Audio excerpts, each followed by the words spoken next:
Rise up with a full heart. Rise up understanding that it is not over for you and that you're just learning something about yourself. You're learning something about your journey. Work on the gift of communication. Work on all of your abilities. And if you'll start making those personal changes, I'm telling you, everything will change for you. Work on yourself. Make yourself more valuable to the marketplace. I'm telling you, you can so dynamically change your income, and economics is the least of the values that you can start earning in terms of equity if you'll start working harder on yourself than you do on your job. Work hard on develop the skills. Work hard on yourself and develop the graces. All of the stuff necessary to become more valuable to the marketplace. I'm telling you, your whole life can explode into change. Promotions, no problem. Becoming more valuable to the company, I'm telling you, no problem. Money, no problem. Economics, no problem. Future, no problem. If you just go to work on the right thing. Not get things out there to change. Don't try to change the seed. Don't change the soil. Don't change the sunshine. Don't change the rain. Don't change the mix of seasons.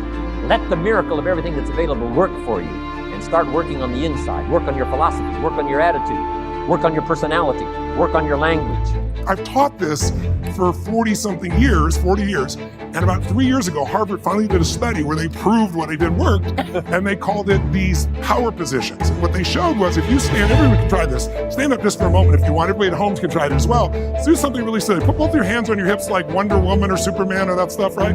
If you stand like this and you breathe deep for just 2 minutes, what the science found was that you will absolutely increase your testosterone by 20%, man or woman. You'll drop your cortisol, which as you know is the stress hormone, by 22%, and you're 33% more likely to take action if you wouldn't have before because fear would have stopped you. Now, I don't have people just stand like this. I have people move, use their voice, make radical changes in their body. You'll feel it after 2 minutes. Or, somebody who's, puts their arms back like this and their feet up, that'll produce the same state.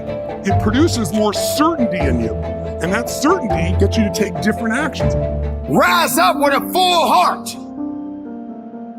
Rise up understanding that it is not over for you and that you're just learning something about yourself. You're learning something about your journey. You're understanding that no matter what, failure is required. Now, sometimes you got to also consider the fact that when these failures come, don't let it confuse you. Don't let it misuse you. Don't just accept it, but understand it. Understand that you got more work to do within yourself. E.T., like, I gotta get this done, E. Like, E, this is no option. This is not like a vacation. This is not, just making a couple more dollars for the sake of buying a car, a house. Like, E, this is some life and death stuff, E. Like, this is some change the trajectory of my life stuff, E. This is like, it's gonna put me in a place like where I'm just gonna be able to get to that place that I've been trying to get to. I want you to write that down. And it was, look guys, I'm being honest, it was like random. It was like just totally random. It was out of nowhere. It was the Christmas holiday, and Carl, our videographer, had his family over, and we live around, at that time we lived around the corner from each other. Now we live on the same block. Random, right? Christmas was over. We just going to the house, just eating dinner. It just was a random night. And somehow we got to talking, and Carl's wife is from Barbados, and she didn't have citizenship. So unfortunately, she was in the States without citizenship, and so she had to stay in school in order to eventually get her citizenship. So she did her master's degree, and she was in her PhD, and it was weird. It was just like, yo, E.T., I don't know how it happened, but it was like, yo, E.T., my wife is going to get her degree before you get yours. Work on the gift of communication. Work on all of your abilities. And if you'll start making those personal changes, I'm telling you, everything will change for you. Mr. Schoaf, over a 5-year period before he died at age 49, who taught me some extraordinarily simple things. He only went to the 9th grade in school, never finished high school, never went to college, never went to university. So he put his ideas and his experiences in very simple language, which I think for me, kid from the farms of Idaho, that simplicity was so important. Because if it would have been technical, I'd have missed it. If it would have been mystic, I would have, backed away. But it was just basic, blunt, ABC, familiar stuff that I hadn't thought of before. And he did start to remind me, and those ideas changed me. So if you are in a situation, you think of the worst scenario, your mom dying, my business goes under, I never achieve at the level I need to, all the things I have anxiety about, the minute you focus on them, you go into those states of fear, and then you behave fearful, and you get lousy results. And when you get lousy results, what does it do to your brain? You go, see, I told you I couldn't do this. It becomes this negative loop. So how do we break out of it? We change our focus by asking better questions. Answer this question in your mind. What is it in your life that you're proud of? If there's something you could feel really proud of right now by focusing on it, your children, yourself, something you accomplished, you did, how many can think of something you could feel proud of? And I don't mean fake pride, ego pride, like where you're making things up. I mean, well, you really did something you're proud of. Good. Right now, close your eyes and focus on how it feels when you're really proud. Focus on that moment you're proud of. How do you breathe when you feel really proud? And if you're a little kid, what happens to your face when you're really proud? You don't hide it, right? There's that big smile on your face.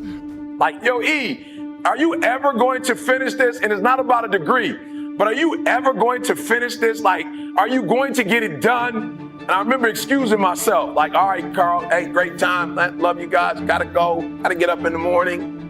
And I'm telling you guys, it's not even a 5-minute walk, and it felt like an hour.